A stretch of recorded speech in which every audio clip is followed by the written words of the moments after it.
All right, that was an abrupt stop. Welcome to the QB Huddle podcast. I'm Tim, joined, of course, by Lo and Brandon.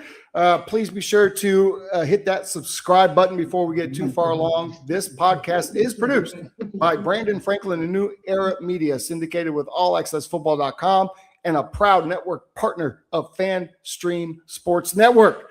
Welcome in to Tuesday morning. It's been a busy week already in the NFL, folks. We've got stuff going all over the place. The actual free agency starts tomorrow, but we already had moves yesterday. We've had some trades. We've had a lot of stuff go on. But before we get into that too far, the offseason is a perfect time to learn more about who the three of us are. And this week, my two guys on my right and my left had some big weekends. Let's go to you first, Brandon. You won the AGA first major championship of the season. That is your second major win, if I know that correctly, in your career. The AGA has been around for 3 years now. So congratulations on your Scotty Scheffler type performance this past weekend. Tell us all about it.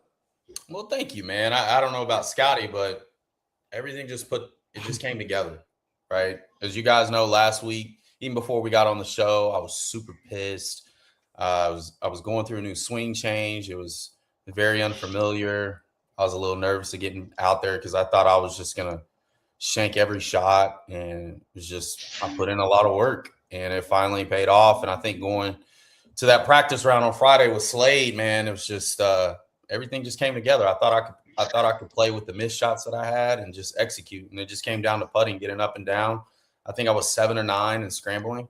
And so for people who don't know what that means is if you have a second approach shot and it goes off to the left or the right, it's short or long, you have to chip and make a putt in one to get par. And so 7 and 9, that's pretty good when scrambling. Shout out to Charlie, man. That dude's been working with me behind the scenes a lot. He's a mad scientist behind it. If some of our followers know who Charlie is, he'll go out there and shoot a 75 with no warm-up. It's pretty impressive to see, but he keeps golf very simple. It's just a good victory, man. It's the closest thing I can compare it to playing quarterback because the nerves, the anxiety, the pressure, if you simplify it and you execute the right way and just take what the defense is giving you, aka the golf course, you'll come out on top. And I'm glad I got this one under my belt. This was a fun one.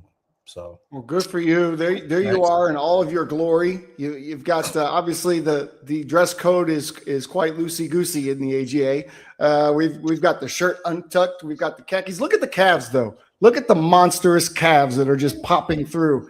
No wonder you can drive the ball 300 yards. I love the glasses. Look at the intense face and your follow through with your iron. We can make that left arm maybe a little bit straighter. I don't know, but hey, that looks awesome, man. What a great job on this flyer by Sean Edwards. Yeah. But you did a great job. Congratulations. I know how important this is to you. And you have become, I remember the first time I took Brandon out golfing and boy, he told me at that day, man, I think one day I could play in PGA. And I laughed at him. And then the next week he said, one day I'm going to play in the 80s and the 70s. And I laughed at him again because I'd been at it for 15 years and never once had I been in the 80s yet. And then it was like a month later and this dude shot like an 86 and I wanted to strangle him at that moment because he is awfully gifted. But congratulations once again. One more time, tell the folks, especially here in the Dallas area, the AGA is always accepting new members and you could be a part of this tournament. How do people get involved in the AGA? Yeah, man. Shout out to all our AGA members, man. It's been ongoing. This is season 3. We have 4 majors that take place. If you want, just send us a DM, man. You can either DM myself, Tim. Tim's also a member. We're going to get Low going to where he wants to get those competitive juices flowing. He's going to love it. But man, it's an organization full of former athletes that are coming together to raise money to help sponsor the youth generation. Like one male and one female golfer will have the opportunity to receive a scholarship at the end of the year. This is why we raise the money. Who knows what that small scholarship could do? Maybe it could get them a professional training lesson with one of the top people, and maybe it changes their game forever and something clicks, or maybe they can get a new golf set. And so that's what we're here to support. Just give back. to the next generation, because we're all very fortunate to be able to play golf consistently when we can. And I know when I was a kid growing up, like, I never was afforded that opportunity, right? I didn't get to see it a lot. So we saw Tiger on TV, and that's about it. We didn't truly appreciate his career. So coming out here and competing, man, we have a summer shambles season, which I know Tim's going to really love. And a lot of love that part of the season, right? I love so it'll be 2-man, 3-man, or 4-man shambles going all through the summer. So if you're a little nervous or shy about competing in the actual majors, come out in the summer, man, and help support, because that helps kick off the next round of scholarships for the following year. So shout out to all our guys, man. It's a blessing to have guys come together, for a common goal and just share that and be able to give back while you're still trying to beat some of your buddies. So it was a good turnout. Had over 20. It looked like a good time. I was sad I missed it. I was traveling this weekend to go watch some football, and let's get over to Lauren, the quarterback of the Collin County Crash. Another W. By QB Huddle standards, you, sir, have been on fire over the last 2 weeks in a 2-0 start. You have counted for 6 touchdown passes. That's good. Tell me about Saturday night, because you went down to West Texas shorthanded, had a van breakdown, got to the game right before the kickoff, really, and had to do some owner stuff and had to get ready to play quarterback. And you come out, you win the game 18-14. Talk about it. Appreciate it. First of all, you were there, Tim. You were part of this win. That's part of the reason we also got it done. We had some stuff happen, but regardless, man, we made it on time, barely. You got the team ready. You got me as best ready as I could get, right? Kind of fast track through whatever we could. Didn't have all the tools we needed, and I had to have someone else tell me later, do you realize that we had a 10-plus minute drive on the first drive and scored coming off of everything we did? So it kind of set the tone for a little safety net of the game. And it's crazy. Yeah, you add it up. I don't really count the stats too much yet. But 3 touchdowns a week isn't terrible. The fact that I know that me and you together can account for a whole bunch more, I actually will take the 3, I guess. Our defense, though, man, we talk about them enough. That 14 points up there, 6 of it was mine. I didn't have too many errors, but I had that one. Our defense steps up, man, when they're needed. They got my back. And I feel like as an owner, I had their back this weekend as best as I could. And I think you plugged a lot of holes. We got other guys on the team as well that just do their part. And it's funny because both of us are up here celebrating wins, but it sounds like Nuhi's got a team around him of guys that are collectively doing things to keep things together. That's kind of what's going on with the Crash, man. Like, you're a part of it now, Tim, and we're just trying to keep the ship afloat to grow to future things. And those long trips out to West Texas, man, they show you about yourself. They show you about your team. And sometimes it's a good thing because you could talk about different things that we're planning for the future. So expect some give back opportunities as well from the Crash. I've already partnered with our New Era Media as well as what everything else is going on. So good win. It's week 2. We're back at it next week. It don't stop. Tim knows the drill. Nuhi knows the drill. Celebrate as much as you can, but we're on to week 3, which is why I'm trying to get into golf, because it seems like I get to celebrate golf a little bit longer when you win that one. So you're going to love it. Yeah. I'll be there soon. Coming soon. Tim showed Nuhi to go golf. Now Tim's going to take me to golf. And who knows, Tim might be one of those golf guys, a golf scout in the future. Tim used to kick my butt. I'm not 70s or 80s. I believe I'm hundreds. I'll tell you what, though, what's great. That's why I love Shambles season, because it's the one thing that one time I get to partner up with Brandon again, because we're typically partners in those shambles and scrambles, and we get to work together again.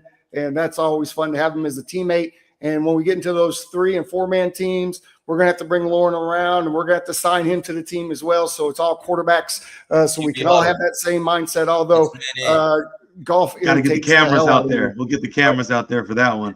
Let's win it. That's what we'll do. That's how we got it started. We went out with myself, Eric Herrera, and Brandon went out to play golf one day, and we got drunk and swung the club around and had a great time. And Brandon decided that he was going to be a pro golfer, and he's damn near there. So congratulations to you. And I guess it's my fault. I doubted him. I laughed in his face. I said, "There's no way." Hey, man. But I didn't. I was doubting my whole life playing quarterback. Hey, I'll be honest with you. I took Lowe out to the simulator. What was it? The week before last. And I mean, he had a 280-yard drive down the middle of the fairway. So at that point in time, I was ready to stop playing golf with him too. So he grabbed my driver. Tim grabbed the driver. He grabbed the driver. He said, "Hold on, real quick." Swung it, and he's like, "Yeah, I can get a little bit of extra punch out of that one." So you're gonna notice when you play golf with Tim, he's secretly competing against you. Oh yeah, it was there. Secretly. I was like, man, I'm trying to warm up, but he just great teacher, man. It was awesome. Made me feel comfortable. Shout out to the back nine. We got to go back. Yeah. Brandon says I compete, but he typically knows my score better than I do. So I don't understand how I'm the competitor. Come on now. We're all competing secretly. So for me, it's more about, man, this is probably why I like golf. It's you versus you, man. You know how you play a quarterback. It's in those certain scenarios, you have to be able to control the narrative in so many ways. And if you're in control, a lot of times those things play in your favor, right?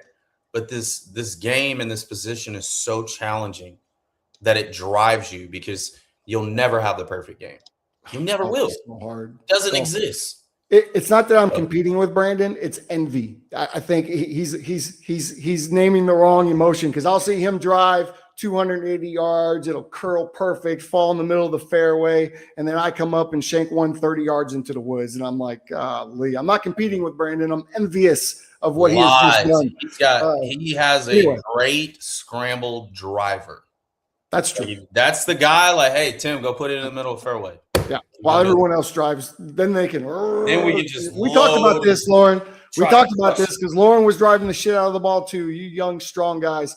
Listen, Lauren, if guys want to come watch, or guys or gals, kids want to come watch the game this weekend, it's a good kind of inner city battle between two teams that know each other fairly well. So we're taking on the Collin County Crash this weekend.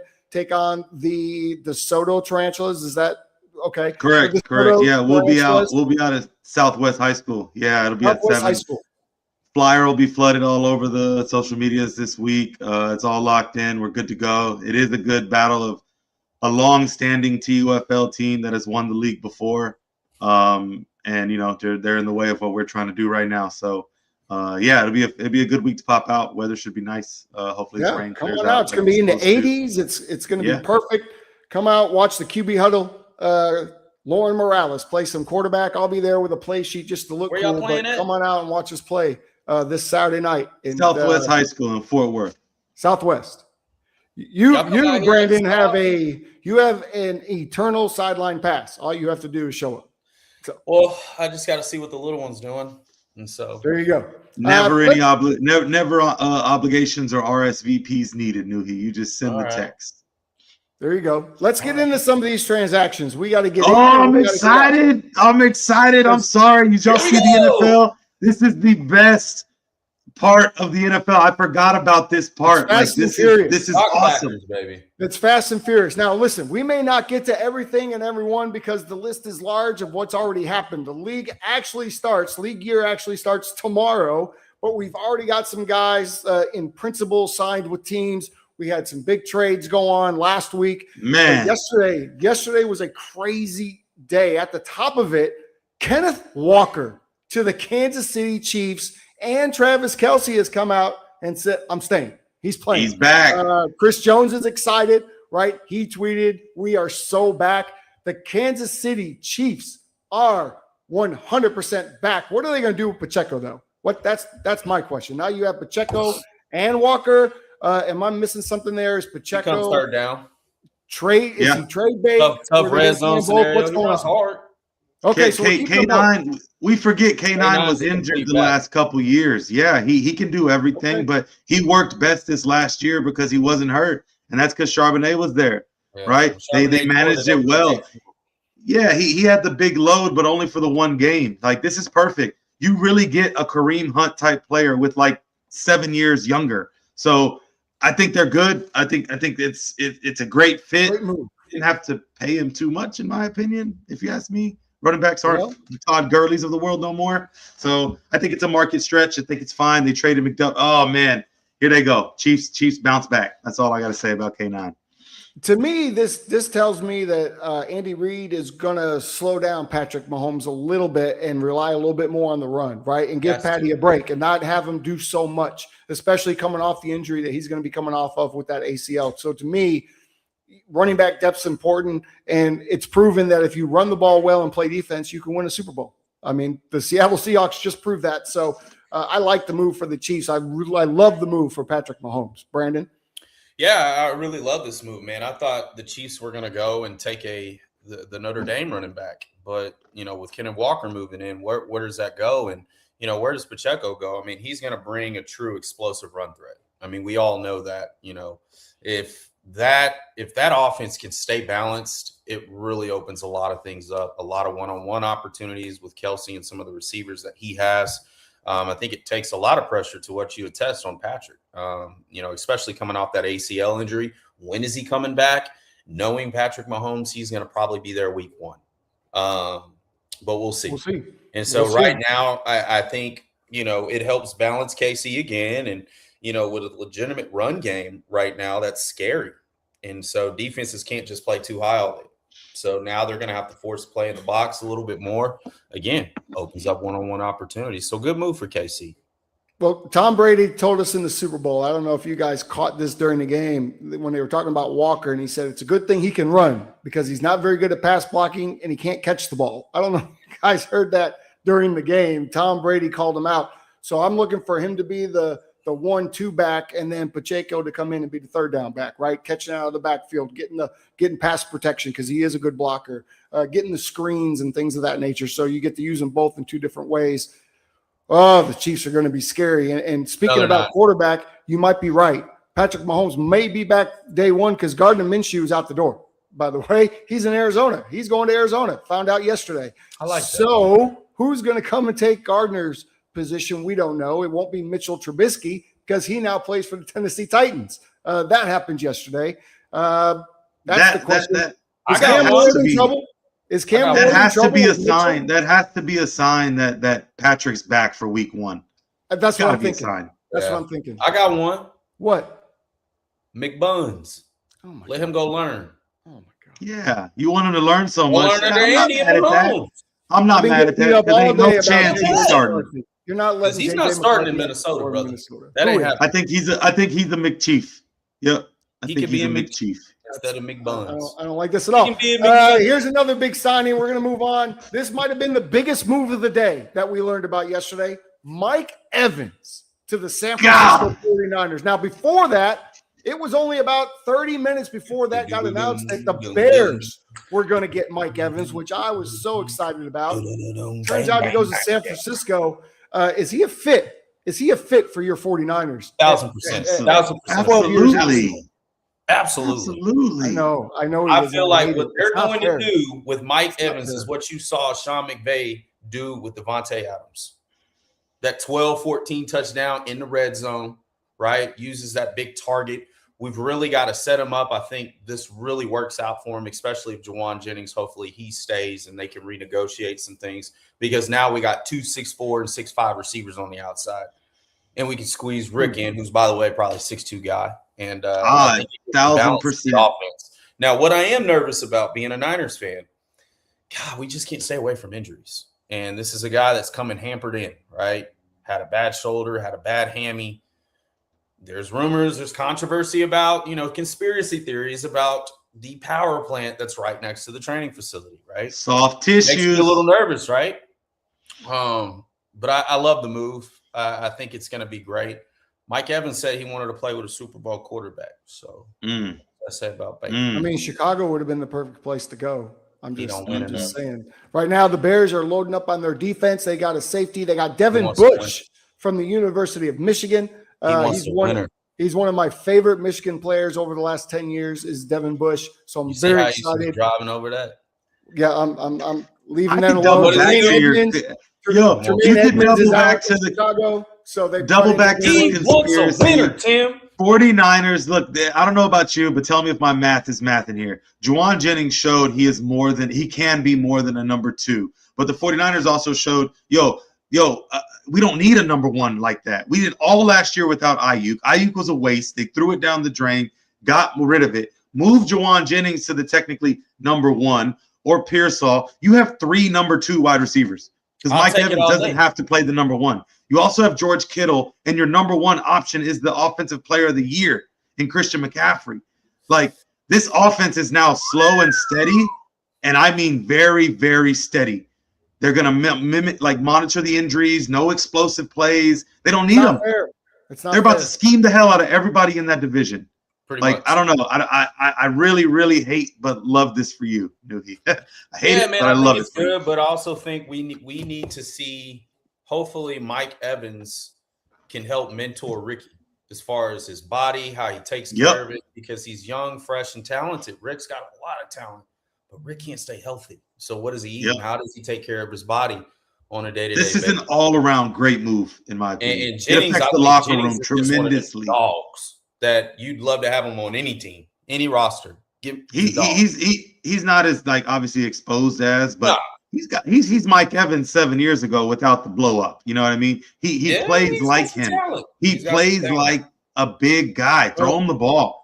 I'm happy for Brock. Presence in the receiver room. It's great for San Francisco and Brock Purdy. I hate it for Baker Mayfield. I'm not sure what they're going to do down in Tampa, but the consensus was that Mike Evans wanted to go. That Tampa Bay was far away from winning, and he wanted to go to a team that was going to win now. Were they far away from winning, or did they just got a guy that doesn't know how to win? Really? No. All last season. I won't go so far. Hold on. So I'm not gonna go so far to say he doesn't know how to win and stuff. But this man knows that he's a football player and he wants to win every game and doesn't see the big picture. Like, it's okay. You have to chalk one up as an L to bounce back the next 2. He's just a freaking fighter, bro. So, and I don't think they're in bad shape. I'm gonna go on a limb and say they're not in bad shape. Jalen McMillan was hurt, right? Jalen McMillan, that's his name. He was a big time receiver the year before, but he got hurt. You know, you also got the rookie coming in there who needs his touches. You had to make some room. Mike Evans, this was probably a more mutual decision than we think. Other than Baker, he's been there for 10 years. You know, he's probably upset, and he got his Super Bowl. And Baker got him paid, so good job. Baker got him paid, but Baker, once we get on this topic later down the line, Baker's got to figure it out. All right, well, we'll get to that later. We still Real got quick. Because that, to me, as a quarterback, that's alarming. My number 1 guys just went out the door. Yeah, I don't like it. Then again, doesn't even know. Then again, the Buccaneers may not have. Maybe they were saying one thing and doing another. Maybe they didn't want to pay Mike Evans a third time. I don't know. I don't like Mike Evans leaving, but good for you in San Francisco. You're a franchise quarterback. There's no way my number 1 receiver's leaving. While you're on the Bucs too, they did add Kenneth Gainwell. Kenneth Gainwell is arguably the best check down running back out there. So they're doing some help. They locked in Cade Otton. I mean, this had to be somewhat calculated. So whether Baker likes it or not. There. I mean, and look, here's some more signings, some under the radar signings. Somehow Kenny Pickett is still in the NFL. He gets to sign with the Carolina Panthers to go back up Bryce Young. Case Job Keenum. Security. He's on a Chase Daniels run. Case Keenum will stay with the Chicago Bears for the next 2 years. So that's good. Mitchell Trubisky, we told you, is off to Tennessee. I wonder if he'll compete with Cam Ward for the number 1 job. I'm not sure. Let's see. Travis Etienne. This is kind of a big one. Travis Etienne is gone from Jacksonville and headed to New Orleans with that rookie quarterback and that young team there in New Orleans. How much is that going to affect Trevor Lawrence and that Jacksonville offense? I think quite a bit. You don't think so? No, that running back guy. They've been waiting on this, actually. You think this is good for them? Okay, yeah, I'm a big ETN fan, so I don't like this. But okay, how about this one? This is a big one. Aaron Rodgers. This has to be for Aaron Rodgers. Michael Pittman Jr. headed to Pittsburgh. Tell me that's not an Aaron Rodgers move. And DK. Yes, that's an Aaron Rodgers move. He will be back. Love that. Gosh. Tyler Linderbaum will now be the highest paid center in the NFL there with the Raiders as they try to protect that rookie quarterback that they're going to draft. Raiders have been finessing. They are actually the winners to me in this offseason right now. Really? Okay. Dude, they got a lot of picks. If you break it down, of course, I don't have all my stats here to back them up, but I will tell you they are finessing a lot of moves right now. Sure. They spent some money, man, at their disposal. Yeah, they spent some money. I tell you what, they spent some money. They got 16 mil going to an Ed Rusher and Quiddy Pay. They got Nakobe Dean, Quay Walker. Like these are some of these names, man. They're building up some. Eric Stokes, they got Ron two Johnson. linebackers that played with each other. Like what? No. The Bills corner, Jalen Naylor snuck in there, 3-year, I think 35 mil. Speaking of the Crazy. Bills, Josh Allen got a new toy. Hate this for the Bears. Was really hoping we would replace him with Mike Evans. But DJ Moore is headed to Buffalo. And I would argue I like that. that although Stefon Diggs is widely regarded as a number one receiver, after a year or two, he tends to wear out his welcome anywhere he's been. We've seen it, right? He's now gone in New England even. He didn't wear out his welcome, though. I think he wears out his welcome. And what I'm going to say is I think this is the best number one receiver that Josh Allen has ever had. I think he's the best receiver Josh Allen has ever had on his team. I'm a major DJ Moore fan, and this is awesome for Buffalo, right? So he's better than Stefon Diggs when he was there? I think DJ Moore is They got him for a fifth-round pick. I think he's more consistent than Stefon. Stefon became very inconsistent in Buffalo. Don't forget. Because Josh didn't throw him the ball.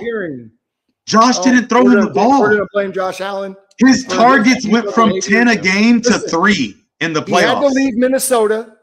Then he had to leave Buffalo. Now he didn't have to leave Minnesota.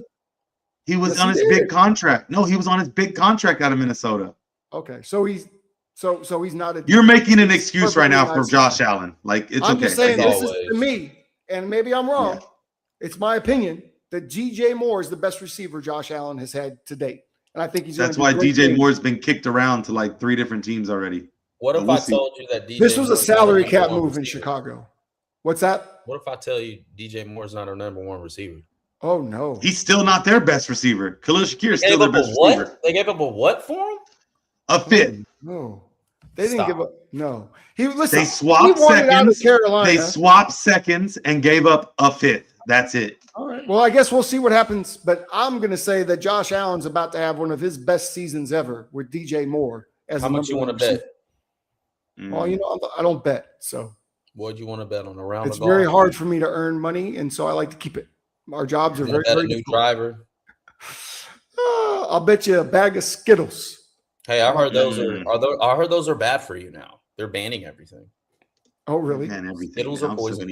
Everything's bad for you. Hey, how about the Broncos? J.K. Dobbins headed to Denver. Going to beef that offense up a little bit. I like it. Huh? No reaction? No, he re-signed. Oh, he was hurt all last year. Why did I say he was hurt all last year? He signed. No, he signed. But he signed. They were marketing him. They got Dobbins. I think they gave him 2 years. Last one. 2 more years. Malik Willis. That's the one I was waiting for. We called it on here. We said will be the QB1 in Miami. Brandon, you've been waiting for this. You've been waiting for Malik on discount. On discount. On discount. Less than 50% of market value. Malik Willis signs. Like, yo, talk about a power move. Even more disturbing. Yesterday in the mix. Yeah. 2 assigns in Atlanta for the league minimum. 2 assigns in Atlanta. Yo, for the league minimum. Shout out to QB Huddle. We called that too. It's because he's got 40 million dead money. 2 lefties in Atlanta. They know what they're doing. I would be shocked if they might not. It is a play calling structure kind of thing. Sure, and personnel. From the opposite. So I get the reason why, but man, this is such a short term thing. Yeah, it's 1 year. Tua's the starter right now. I'm starting Tua over Penix. For another quarterback in next year's drafts. Mark my word. Okay, let me say this. Tua is the starter in the NFL again. But if you're the Atlanta Falcons, you have 2 quarterbacks that don't make up 1 quarterback, in my opinion. So what? Trade for Dylan Gabriel? Go get another lefty. Go get another lefty. Get all 3 of them. And then they can stand on top of each other like the little rascals and call themselves QB1. Then you call Brandon Newey and you hire him as your QB coach because only a lefty can work with a lefty. I would love that. You turn gray. You turn gray, Newey. You can't fix them 3. That's a bad news bunch right there, man. That's simplified so easy. We've gone through a lot of the transactions. Now we want to talk about something that came up a week ago. Brandon and I have argued about this for years. We're going to be seeing here in a couple weeks that pro days are going to start, right? As we get the countdown to the draft. Now we've already had the combine, but all these quarterbacks are going to go throw with their pro day. Now keep in mind, my perception of a pro day and why I don't put a lot of stock in them is because you have your coach who creates your list of plays, your script that you're going to run with your guys that you've been throwing to for years. And now you have to go out there and just make completions and make it look good. Yeah, you're going to have a couple deep throws, and we're going to showcase that you can throw the ball far and all those kinds of things. To me, the pro day doesn't show me anything except you can play well in a perfect environment. So please tell me why the pro day is more important than the combine. Please explain. You got five fingers up. What is going on over there? Everything you just said is about 5 points that all hold true to your weekly preparation for a football game. You get the script from your offense. You get your receivers that you work with all off season. You hope for perfection. All of the stuff in the perfect world is what a pro day is for. The combine shows you what you want to see. The pro day shows you what I want to show you that I can do. That's where you get the looks of stamping who you want to get, and those maybes can turn to yeses. And in turn, if you do have a pro day, you know what also it shows you, or a bad pro day? It shows that there's a little bit of pressure that you can't even handle. You created this pressure yourself and you can't handle it. I enjoy the pro day more than the combine because of those reasons. Dion said something like, you don't practice, you stop doing drills that don't apply to football. This process actually applies to football. Rarely what you do in the combine applies to what goes on in football, other than the brains part. But You're not jumping that high. When do you ever hit your 40? Unless you're Christian Gonzalez in the Super Bowl. Then that might matter. But let's be real. Football speed don't matter. One of y'all says it. Right. Help me out. Because Jerry Rice, what, 4.6? 4.7. 4.7. 4.7. Come on. We know what football speed is. Tyreek isn't even that fast. He's faster on the football field than he is in the 40 time, I bet. So, I don't know, man. I'm excited for the pro days. I like how they line them up. They dress them up. And we get to see a run of show. And the run of show is what we hope for in the NFL, right? You hope for potential in the draft. So I don't know. That's where I'm at least for quarterbacks. Okay. All right. Brandon, out of the three of us, you're the only one that has actually been a part of a pro day. So I'd like to ask you to me, it feels like that would be the most comfortable you would be leading up to the draft. Tell me what it's really like. Actually, it's not. I think it's one of the most pressured situations you'll probably ever be in because, number one, you're not running your college plays. Number two, you don't have your offensive coordinator there that's calling your plays. Number three, it's a total different thing than what you're used to. Under center, you're doing play actions, you're doing, rollouts and just different combinations of things that you don't see. Do you practice? Yes, you do. You practice it. You try to really perfect it. But it's all about getting the ball out on time. You're playing with a different ball than what you were used to in playing in college. That ball can be slick, right? And also there's a sense of nerves there, right? There is. And you have coaches watching you. You know that you have to be on point. Your goal is to at least be 90% completion if you can. I just think it's a very pressured situation. I think with the combine in itself, man, you just showcase your athleticism. You don't really worry about it, right? Of course you want to run a good time and you want to have good times, but when you're throwing to these guys, it's kind of like rookie minicamp. Are they really going to be there? No. But if you have the guys that you've been working with and you really put in the work and you've gone through the grind, now let's see everything come together under a new offense, under new footwork, under new terminology. And you have to go fast. You can't BS it, right? You have to process, what if this weather conditions, right? I'm throwing in a dome in Indy. There's no conditions there. Oh, damn, it might be, during ours, it was like 18 mile an hour gusts. You got to look and see who's attending. He's right. The coaches that are attending, what are they playing? Such a pressure cooker. And I think these guys that thrive in their pro days and these guys that show leadership, get in and out of the huddle, make sure they're in the right formation, make sure they're motioning the right way. Man, that's a whole different ball game because your coaches that you played with, they're in spring ball. They're not seeing you. They'll probably go up there and watch and say, oh, hey, how'd you do? They're not with you. So I don't know where you got that. Wouldn't you say, Nuhi, that there is more put into for an athlete in preparation put into your pro day than there is the actual combine when it 100%. Comes to football related skills? 100%. Because you're going to be on the board. Yeah. I mean, I think the interviews, to what Tim's attesting, the interviews in the combine really matter. That's a big thing, right? It's the business side of things. All together in the pro day, it's like, damn, let's see what happens when he is prepared, when he has some of the people he has some continuity with. And now it's a real pressure situation because all eyes are on you. It ain't all eyes are on everybody else. People are looking at their watch. No, they're looking dead at you. And you can't. And the ones that are there to see you. You can't flinch. And yeah, it was definitely a pressure cooker, man. But it was fun, you know. I mean, QB Huddle Pro Day coming soon. It's nerve-wracking, bro. It really is because your receivers are nervous and you got to keep them calm. I've seen guys have great pro days, you know what I mean, or have days where, you know, you come on ESPN that night and they're like, look at this pro day, and that guy comes out and he's absolutely trash when it comes to real football, but he had a good pro day, you know. And I think I watched that, Brandon, and not anymore. Obviously, everything in this shoulder is torn, but back when I was still playing, I used to always think, man, if I could just have a pro day, holy shit, man, would I look great, you know, and I might get a chance. Just give me a pro day. That's all I need. And it's just like, wow, I've seen some really crappy guys have some incredible pro days. I think that's where I come to that, because everything is set up for you. And if you can handle, you know, I guess the question to you is it a bigger pressure cooker to be at the combine where all the NFL execs are there, NFL Network, everyone is there, or is it more at the pro day at your facility with your coach and your teammates with you? And everyone's cheering for you to succeed that day. I think it's the polar opposite.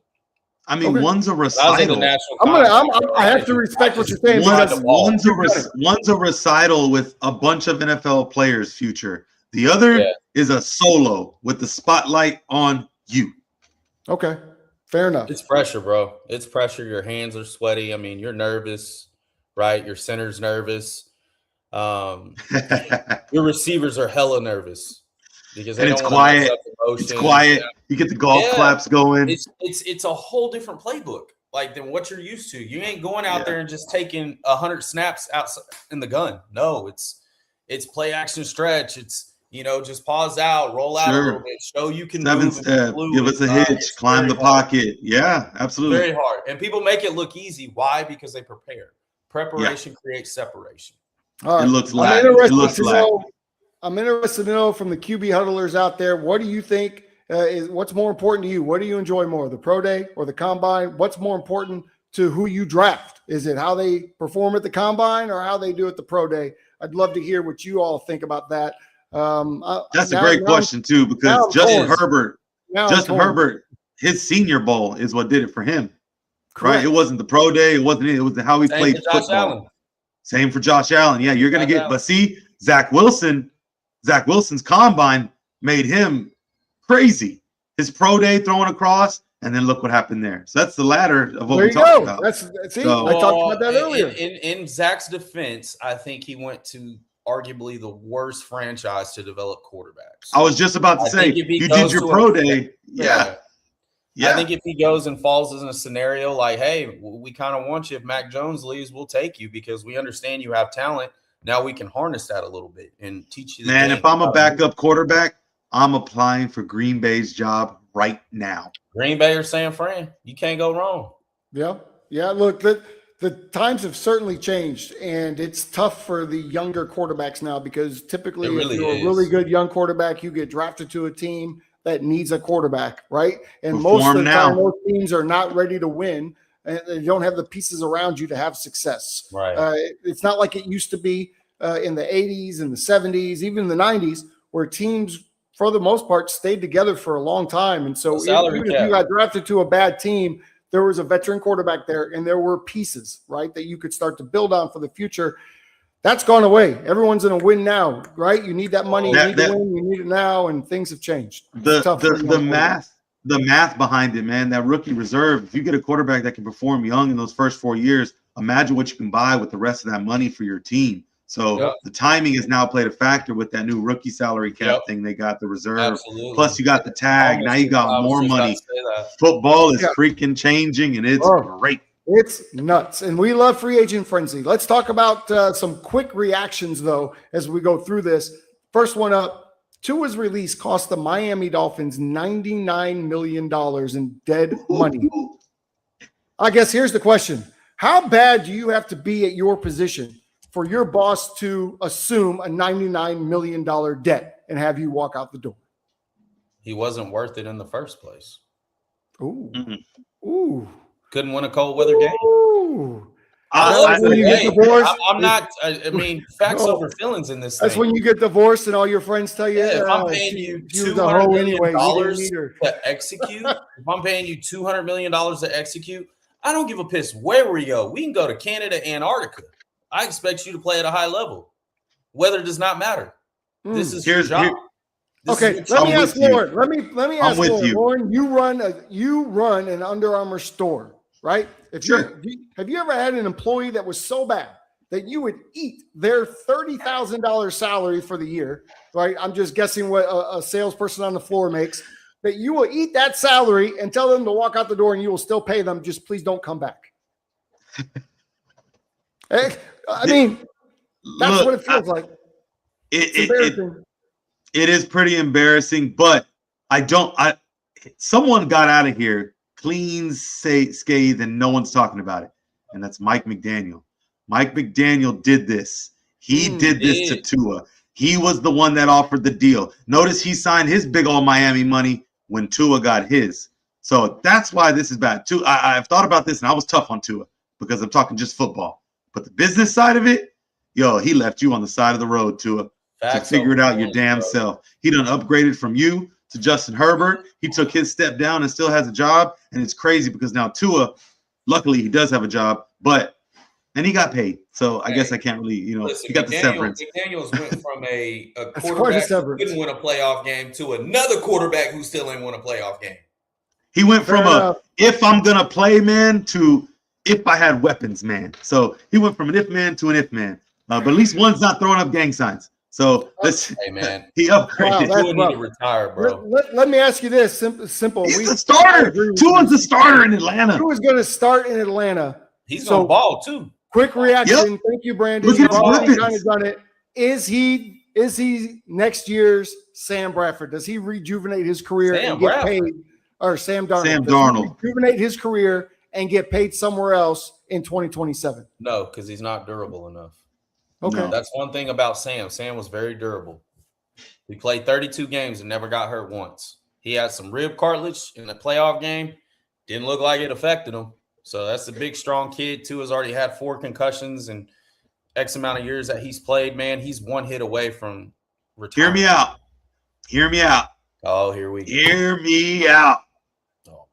Tua gets a fresh start with a lefty behind him and an offense that is built for him. Drake London, Algier is gone, but you got Bijan, Kyle Pitts' tag. It is set up for him to have a good year. He is inside. He is in a dome.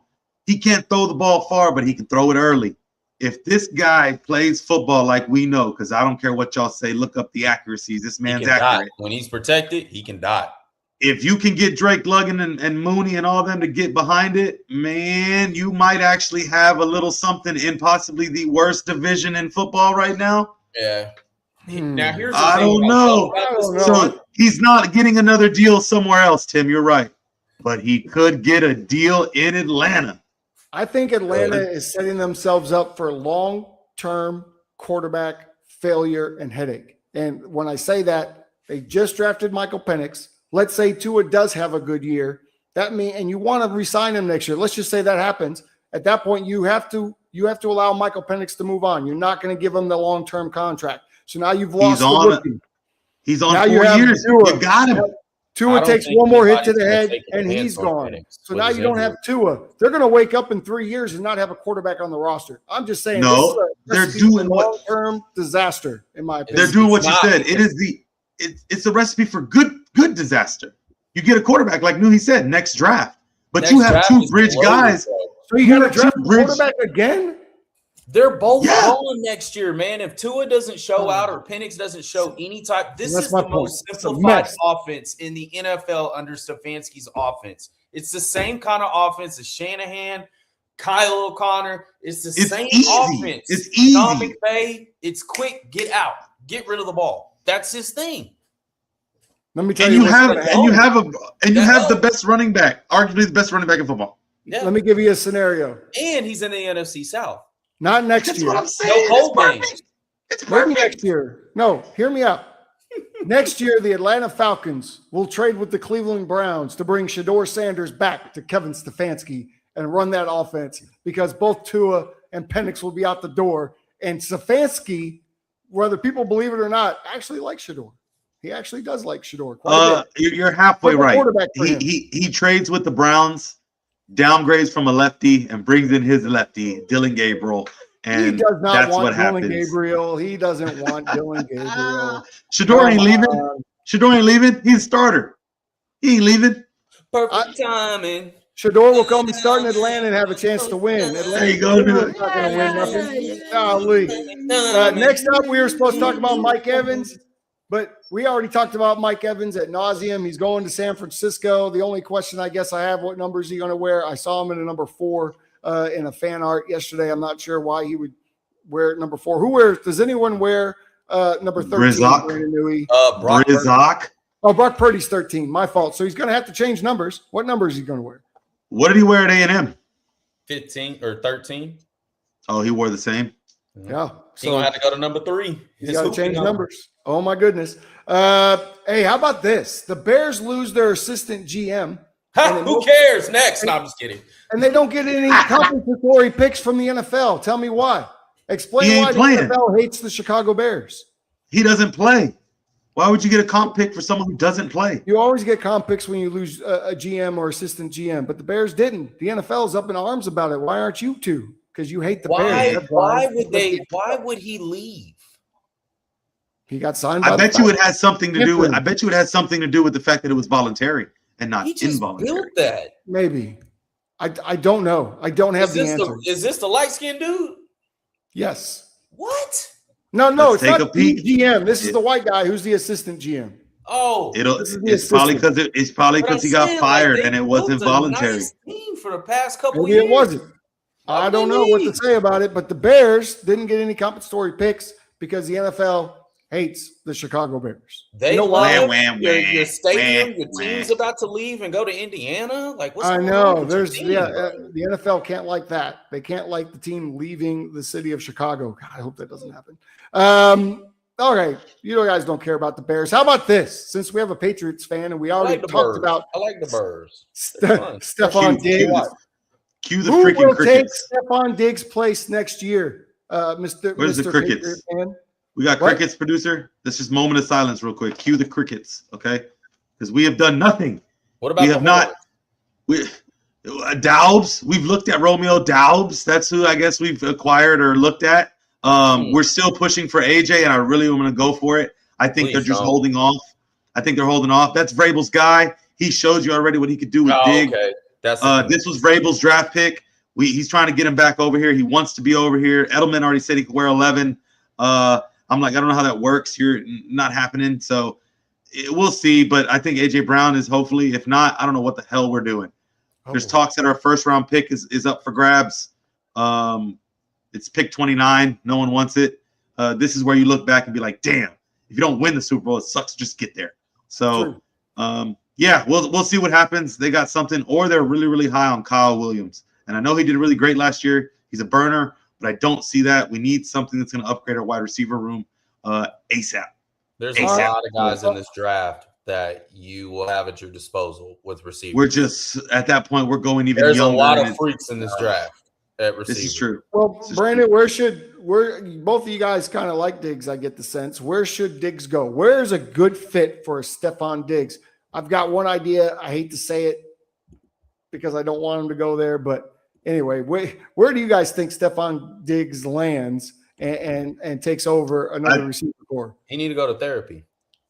Ooh. He needs to fix himself first before he gets on any other team. I will touch on BS. he's saying. Every time he goes on a team, you hear BS. He's got to fix himself first. See, I said that earlier, and I got pushback. It's not football related. It's not football related though. He's got. That's what I'm getting at, Tim. I didn't say whether it was on field or off field. You were hinting at all. He had no off-field issues at the Buffalo or Minnesota. These were all. He was a baller then, wanted his bread, and I'm glad he got it. As of recently, yes, with the Texans and the fallout with the Bills, sure, but it's all hindsight. Right now, it is off-the-field issues, and it was really smart for us to cut him, like the business-wise. But he needs to go to the Giants. He needs to go to the Giants. Wandale Robinson is gone. Slayton is not a good number 2. They just signed Isaiah Likely. And they just got a tight end along to go with Theo Johnson, who's already there. Come on, go get Diggs to teach Neighbors how to be that guy. And Diggs will walk the straight and narrow right now because he has to. No, that's what I don't Especially like. with John Harbaugh. I don't like Diggs with a young quarterback. Exactly. I don't like Diggs with a young quarterback. He just helped May tremendously. He helped May, but he certainly didn't help CJ. He was complaining. CJ couldn't be helped, clearly. CJ can't be helped, clearly. CJ needs therapy. I tell you where I don't want to see Stefon. I do not want to see Stefon Diggs in Chicago to take the place of DJ Moore. No, y'all got rid of DJ Moore to make room for Rome. Y'all make room for Rome. Rome is not that guy, though. Rome has He has the droppies. That's why they're getting him the ball more. More volume. He's a pup. He's gonna go. Yeah, he's a kid. That's gonna be Caleb's guy. Drop the ball like crazy his first year. That's Caleb's guy. They're gonna go through it, but that's his guy. He'll be fine. You'll love him. If you say so. His jersey next year, Tim. Watch. Listen, learn how to say his name. Adunze. I was a big Rome fan coming out of college because obviously I watched a lot of Washington. They were in the Big Ten. They played in the national championship against Michigan. Big fan of Rome. Since he's come to Chicago, he's been in and off the injury report. He's had trouble adjusting to the NFL game. He's had problems holding on to the ball. He did have a big catch in the playoff game versus the Rams on a 4th down, but he's also dropped a lot of balls. So if he's going to be the number 1 guy, I need the drops to disappear, right? Same thing we told our number 1 receiver this weekend. If you want to be the number 1 guy, the drops have to disappear, right? You've got to be more reliable, period. I think DJ Moore was in the way of DJ Moore was just in the way of a lot of receivers and things going on with the Bears right now. You got Luther Burden too, right? Chilling. Burden's very good. More. He needs the ball more, man. So I think DJ want the ball. I know. And he'll get it in Buffalo. Hopefully, Josh Allen stops running around like a wild stallion. We'll see. We'll see. Which is rare. Last piece we're going to talk about: patience versus performance. Yes. All right. We've got Joe Burrow, Dak Prescott, Lamar Jackson, Josh Allen. These guys are always thrown around in the elite category, in the elite bucket, yet none of them, outside of Joe Burrow, have been to a Super Bowl. None of them have had sustained playoff success. When is it time to move on from the potential and realize what some of these guys might actually be? Or are we going to hold on to it because we can see it in glimpses here and there? I'm going to shut up and let y'all talk. You want me to go first? I'll go first because you've been waiting on this. 3 guys on this list. Check the ages. They're under 30. They still are okay. I'm okay. Patience. Give them another one. They're on their contracts. They're good. They're 55 mil guys because they're under 29. They're maybe 30. Dak Prescott has overstayed. It's too late. Dak Prescott has been overpaid and has underperformed his entire career. All these other guys at least have an MVP or Super Bowl appearance to their name. Okay. Dak Prescott, man, I've been saying it. Overpaid, underperformed. I know he's got a lot of stuff going on outside, but he's doing the same thing out there. He's doing the same thing out there. He's getting overpaid, and now he's like, you know what? This is not for me. This marriage is underperforming, and I don't want in it. Can't speak on guys' personal lives, but, man, this is the same song. He's treating the Cowboys the same way. Cowboys didn't want to sign a printer either. Jerry Jones didn't want to sign a printer either. Come on, man. Come on. But he restructured, and he's going to get another $200 million. And y'all will be stuck with the Cowboys till he's in a cane. I don't know. I don't want to believe the conspiracy, Tim, but I think you're right. He's got something on Jerry. I believe that. This turned into a I hate Dak rant, which I don't mind. Brandon. Gosh. Do you feel similar to Lauren? Like, where are you at with some of these guys? There's still hope for some of these guys to raise that Lombardi trophy. There is hope. There's hope with all of them. But one thing I do notice, when it matters the most, do you win or you lose? You lose more than you win, especially in the biggest games of the year. All of them haven't sniffed it. All of them. That's Joe Burrow has not played true. 50% of his career. Joe Burrow sniffy. There's only one elite quarterback in the NFL. We throw this elite word around too much. There's one, and the rest of them are climbing. That's it. Sure. There's one. Wow. And you know who that one is. Wow. And you're basing that solely off Super Bowl wins. He's the one. That's what you play for. At the end of the day, your job as a quarterback is to win. Get your team in the end zone. You win championships. That's your job. I'm not worried about how many MVPs you have. I'm not worried about how many passing touchdowns you have. I'm not worried about how many rushing touchdowns you have. At the end of the day, did we win or did we lose? Okay. I'm glad you said that at the end because I'm going to go a different way. And you know how I feel. I don't feel like I feel they all deserve it. I don't feel like Super Bowls. Don't replace them. Super Bowls to me are a team accomplishment. Hey, Tim, I'm going to give you an alley-oop real quick because you're about to go, right? Just so all the QB huddlers know out there, we're about to get the ultimate defense argument for Josh Allen. Please proceed, Tim. PSA. No, this is not just about Josh. First of all, I look at this list, and this is honest to goodness truth. Joe Burrow, Dak Prescott, Lamar Jackson, Josh Allen. One of these things is not like the other, and it's Dak Prescott.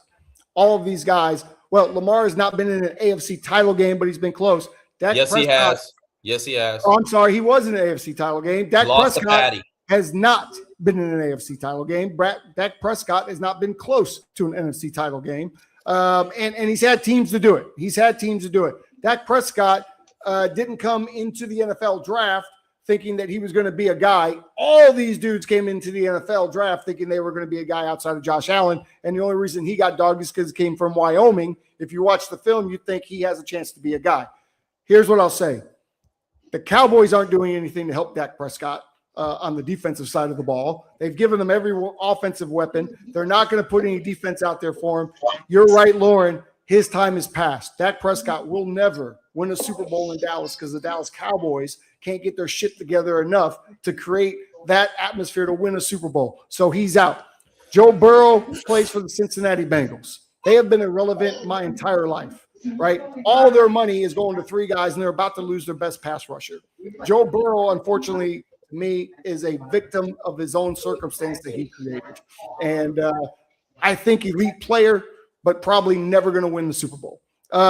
Lamar Jackson, he's had top 10 defense most of his career, and they just signed one of the premier number one pass rushers in the league.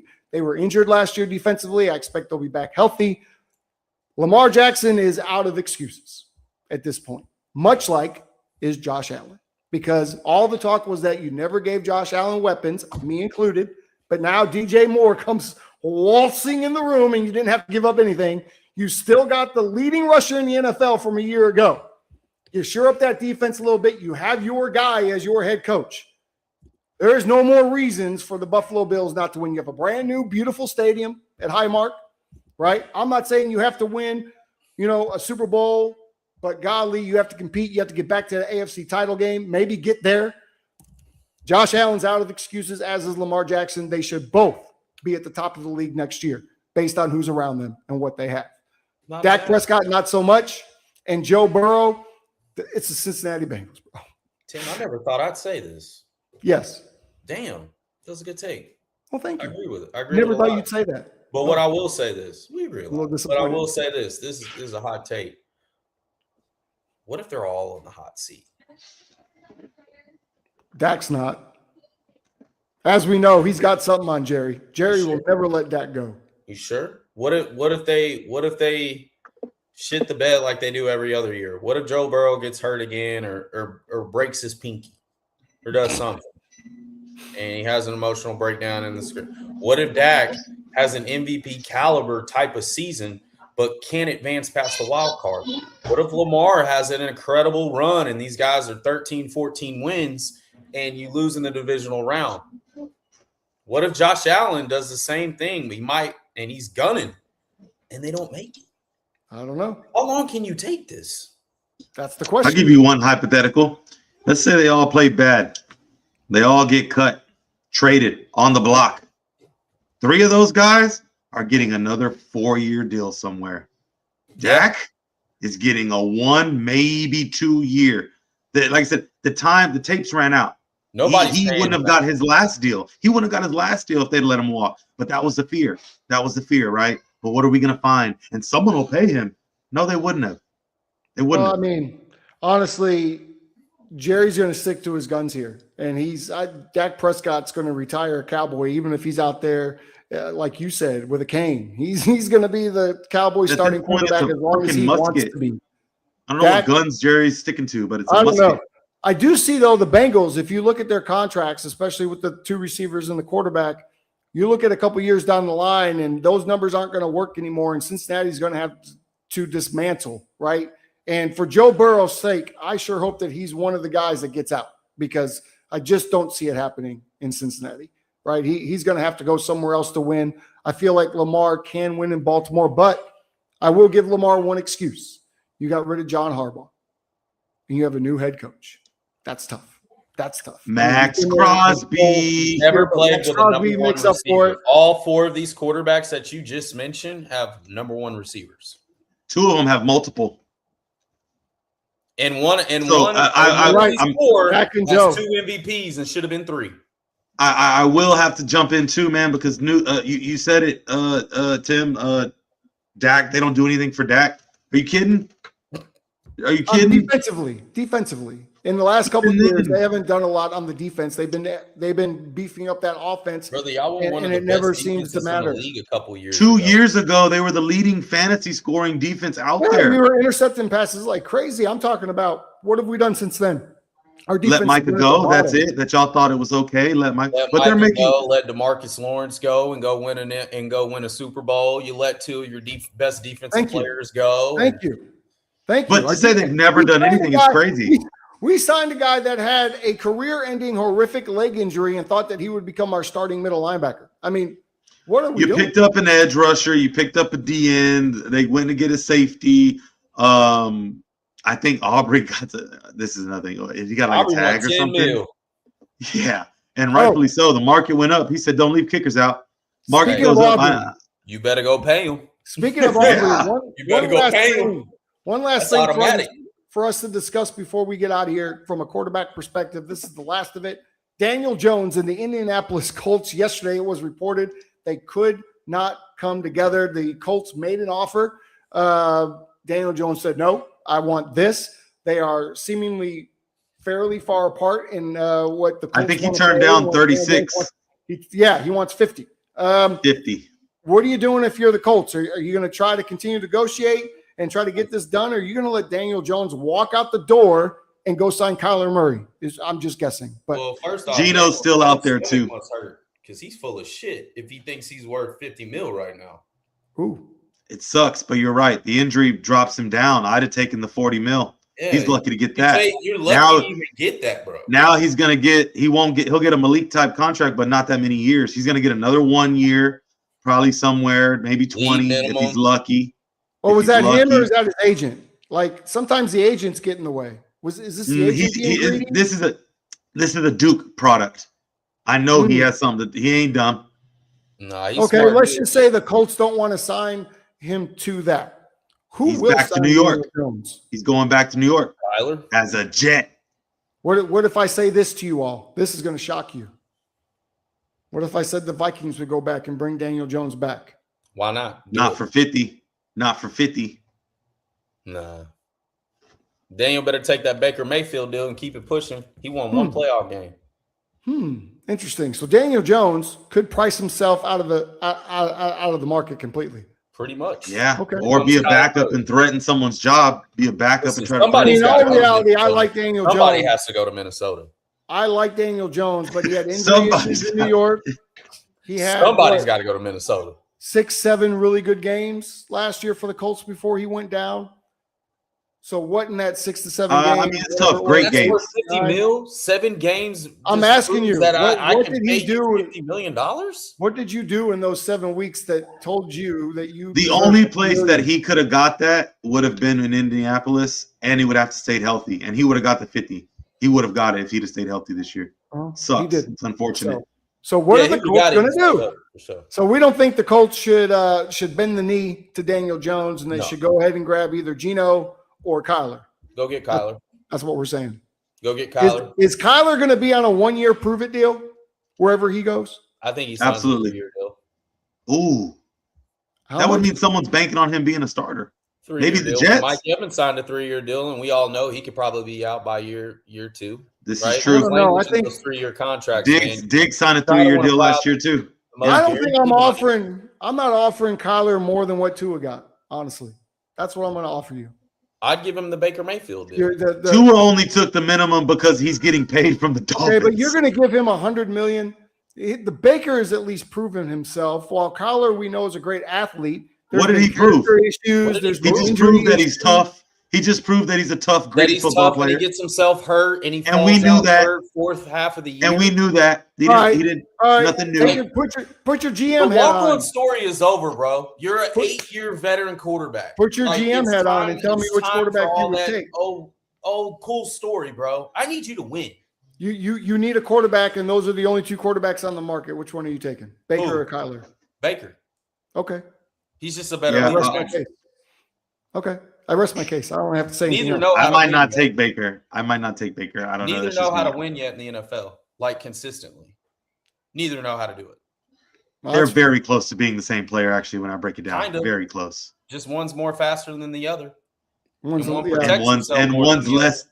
less eccentric, if you will. One has a little bit more on-field swag to me than the other, and that's Baker. He comes with a little. But Kyler's not allowed to have that. Kyler's not allowed to have that. Bro, let's not get into that. Let's not get into that. Kyler is not like Baker. Kyler is not allowed to have swagger. Listen, this is why I love Baker. I'll take him every time. This dude ran from the cops, head bounced off the concrete, and he still got up and said, "What?" All right. Again, Kyler wouldn't have been in the NFL if he'd have ran from the cops. Neither would most of the people that have melanated skin would be in the NFL. Yeah, you knew what I was hinting at. Yeah, you're not allowed to have swagger. If you do, it's so funny to me when Baker if you do, you get in trouble. His bravado, it's his energy. It's not that he has bravado.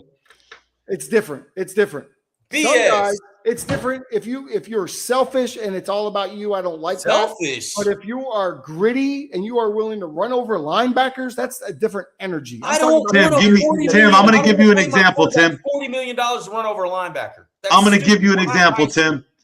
Jackson Dart. In the 80s, baby. We ran Jackson Dart. Why he doesn't win, Tim? Jackson Dart and Shedeur Sanders. What's the difference? Yeah. Tell me. I'll take Shedeur over Jackson all day because Jackson. But yet one's allowed to be swagger and the other's not. One, it's confidence that I like, and the other is it's cocky and arrogant. Yeah. I don't know. I mean, listen, my issues with Shedeur were the way he talked in the combine and all that. Come NFL regular season and the way he conducted himself, I had no problem with Shedeur Sanders. He was fine to me. I'll take that. I'll take that then, because that's what I said. I said this is crazy, and he's a pro's pro. Yeah, but Jackson Dart got on the podium and said, Jackson Dart got on the podium and said his entire organization, which means his boss and everyone else, I don't care. I ain't sliding. That's just me. I know. Well, hey, Cam Ward called out his teammate. Hey, he slid the next week, didn't he? Jackson Dart ran out of bounds too. Hey, I mean, like Cam Ward called out his teammates in a presser. You can't, and we all thought Cam Ward was a straight-laced franchise guy, and he calling out his teammates in a press conference. You can't do that. Shedeur didn't do that. Shedeur was very complimentary. They tried to set Shedeur up. They tried to set him up every single week when Dylan Gabriel was a starter, and he never took the bait. I have zero issue with Shedeur Sanders now. But you have issue with Cam Ward as an NFL player. Success. Also holding himself accountable. I feel good. It took all season. It took all season, but Tim is good with Shedeur. Close the book. I mean, I'm one of the biggest Deion Sanders fans of all time, bro. And he said Josh Allen is on crunch time. He's a clock on Josh Allen now. Hey, where's that applause? Producer, where's it at? Give me the things. This is great. Good. But he's still wearing a Michigan shirt. There we go. I love Michigan. I wore this because y'all were giving me hell all morning about Michigan, so I had to wear the Michigan shirt. Is that what that is? Because we're one of the best. I thought that stood for McBuns. Right now, we are one of the best NCAA basketball teams in the country. Okay, so Michigan is always players on done. that team. I can't name one, but I just know that we're ranked really high. I can name them. Ready? NIL. That's who you can name on that team. Hey, you know what? Honestly, I haven't watched Michigan college basketball since the Fab Five. I'm a football fan through and through. I only watch the tournaments when I've actually got picks and all that. But I'm always going to root for Michigan if their sport is playing at the highest level and in a ranked tournament of some kind. I will always root for Michigan, be it women's softball, soccer, hockey, doesn't matter. Michigan's on TV. I'm locked in, no matter the sport. Be watching that softball, bro. They ain't winning nothing in that softball. Hey, that belongs to I discovered pro volleyball recently. I discovered there's a pro volleyball on I think USA it was. So watching women's softball in college. Listen, hey, got some. Have you ever gotten in the batter's box against one of those girls? Who, me? It's equivalent to 95 mile per hour. Yeah. Yeah, and it comes from the bottom. It's crazy. It comes up. The arm seemingly goes around like 6 times before the ball comes out, right here, you gotta go. Isn't it crazy to think that throwing motion is safer than the baseball one? They can throw all day. It looks it looks very hard, but and those softballs fly, and they're so close. It's not like they're not 90 feet away. What are they, like 60 feet or 50 feet? Shout out to everybody tuning in today. Tell you what, producer says we got a record today. QB Huddle podcast record. Check it out. Check the comments, y'all. Check the studio chat. What happened? Check the studio chat. Congrats. We appreciate y'all. We did. We appreciate y'all. Appreciate each and every one of y'all, man. We broke this is off season. That's what I'm talking about. This is off season. Congratulations. Thank you to the QB Huddlers. It's been a fun show. It's been a fun show. Chains moving. Way to keep them chains moving. Right. Move them. Keep them moving, just like we did against West Texas. The Titans. There you go. Fourth and low. When we got a hold of them. Make sure you follow Lauren at Fourth and Low. Make sure you follow Brandon at B Newey on TikTok. You can follow me at Tim Jitsu. One day I'll tell you what Tim Jitsu stands for. That's kind of a crazy story and how I got that name. But anyway, that's going to wrap it up for us today. Except for one thing, I've always got to talk about it. He's waiting on his still. I'm still waiting on mine. W and a W. I'll get you some. Look, get right here. Barcode. Get on the barcode. Get you some. It is delicious energy drink that is Gerless. Now I'm a coffee guy in the morning, but I'm drinking this in the afternoon. It doesn't have beta-alanine in it. You get a 10%. Get a 10% discount for messing around with the QB Huddle and getting some W. Right. So it's I heard that's why I knew he won. I heard he was full of it. I heard that's why he won. He was full of W. I don't know what he's full of some of the time. Any final words from the two of you before we get out of here? Not much, man. Ready to get my golf swing going. I was so excited just hearing Nuhi talk. I feel like I'm the second coming. I'm chasing Nuhi now. I can talk about golf all day, dude. Well, I really can. It is such a game changer. Appreciate all the fans, man. We plan to do a show from the back nine here in Denton. Nice. Sometime here over the next month or two. And maybe I can get these two bozos to come out with me to the back nine maybe sometime this week and get some swings in. Because you're much better, Lauren, or better to learn from Brandon than from me, right? He just won a tournament. I am not a winner of tournaments. I've come but you gave me the starter kit. You gave me the starter kit. Now I need the level 2 tech. I need him to do some of the lingo. Level 2 I'm listening when he says scrambles and shenanigans or whatever he calls. I'm listening on these, man. I'm trying to figure out, okay, how does this work again? And and I don't know if you told him, Nuhi, but the best thing I heard from Tim when I was helping out was, hey, man, it's real simple. Just swing. The ball's just in the way. I was like, what? But it's very basic. Yeah, sure. Very mental. It's basic. It's keep it simple. Well, he kept trying to hit the ball. You know what I mean? Because he's a baseball player. Trying to loft the ball. Stop trying to hit the ball. You got to compress the ball. Practice swing, angles, then step up and swing, and just let the ball be in the way. We fixed some stuff, Nuhi. You'd have been proud. I told him baseball lingo because I was like, in baseball, man, you're taught to sit back, throw your hands. In golf, you got to keep that front hand steady all the way through. Man, we were working through some stuff. I would say if it was a trainer, he probably should have charged me. Let's put it that way. That's all I'm gonna tell you. He really came along on the short game. I'll tell you that. Like around the greens, his little short game. As the day progressed, he started to get the feel. And I had to tell him, man, I can't tell you how to do it. You just kind of have to feel it, right? You make the V, swing the V, and he started to get really good at it. We kind of hit home with percents towards the end, right? I understand throw power and swing, and he's like, "Yo, about we learned the yardage. You tell me the club, and about 50%." I'm like, "Okay, cool." I know I make a hell of a caddy. Gauging. I was gonna say he's gauging he doesn't know how hard I hit or how hard I could. So, man, It was great. I can't wait to do it again. Well, we need to set it up this week, man, because I ain't got nothing. All right, Let's do it. You heard it here, and it's going to rain here like tomorrow over the next couple of days, so you can't be outside. Yeah, I can't even go to the range today. That's so disappointing. Well, I think you're good today as long as you don't try to go tonight here. Well, I just need to test out that new driver, that QI35 I got. I'm going shaft shop. Big money. That's big money. Right there. Sounds like an Audi. Sounds like an Audi. Hey, that's going to do it for us. If you want to golf here in the DFW Metroplex, if you want to join the AGA and have a chance to take down the AGA current champion Brandon Newey, just DM him at bnewey at TikTok, and he will get you set up. Find him on Facebook. Find him on Instagram. You can reach out to me. I will get you in touch with the right people because I am still I play in the tournaments when I can. Let's just put it that way. No G. Low, if you want to watch Lauren play quarterback this weekend, come out to Southeastern High School in Fort Worth, 7:00 Saturday night, as the Collin County Crash will take on the DeSoto Tarantulas. They've been around for a long time. Here's a little insider information for you guys. The owner of the DeSoto Tarantulas and one of their running backs, his son plays defensive end for us. So that should be interesting. It's going to be a little bit of a family reunion as Tommy plays against Tommy. I can't wait for Tommy to tackle Tommy the first time. That's going to be a lot of fun. Looking forward to it. That's going to do it for us here. Thank you to our producer, Brandon Franklin from New Era Media. Thank you all, accessfootball.com. And thank you to FanStream Sports for allowing us to be a part of your network. Brandon, you look like you have something to say before we get out of here. Appreciate you guys. That's it? It was awesome. Okay. Yeah, it was a fun time, man. If you guys want to play golf and you guys are in the area, hit us up, man.